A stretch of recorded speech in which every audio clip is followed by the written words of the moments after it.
Konser 7-8 mart ayaldардың bayрамына арналған программа. Аябай оқшош 8-ге аялдың дағы белчике деген. Мен өзі айтып тұрады. Hem аялдардың фигурасын айтып отқан болып отты. Қандай өзгөчөлүктөр болот? Бұл таптаза майрамдық концерт болады.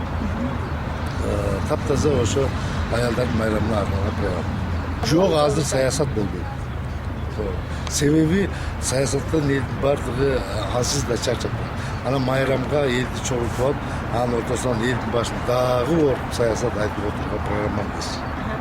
Буга чейин эле Рахман Разыфов, Тынар Курбаналиев дагы спорт залда алып концерт коюшту.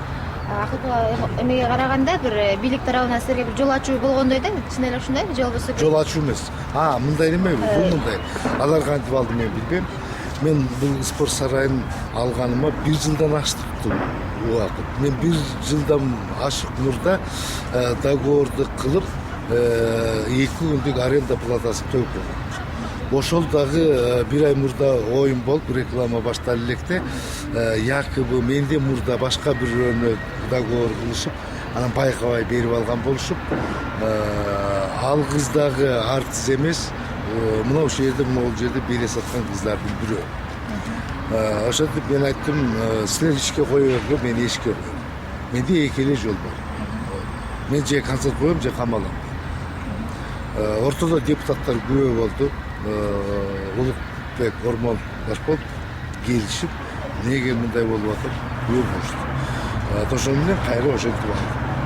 Концерттик программаларыңыз менен да таанышышты, же болбосо жөн эле кое бер деп эле ошентип? Жок, таанышкан жок, таанышабыз деген күн дагы мен айтпайт болчумун. Себеби андай мыйзам жок. Билеттердин сатуусу кандай? Эми азыр билеттер кудайга шүгүр кетип атат, эми аны эртең көрөбүз кандай. Бирок мен түштүктө гастролдо жүрүп келдим, барган жердин баардыгы анчалап менен өттү. Ош шаардын өзүндө 4 күн койдум. Биринчи күнү 4 күнгө билет калган жок. Кандай болот деп үмүттөнүп атасыз концертиңизде? Билбейм, кудайга шүгүр жакшы эле болот. Себеби программанын баардыгы жаңы.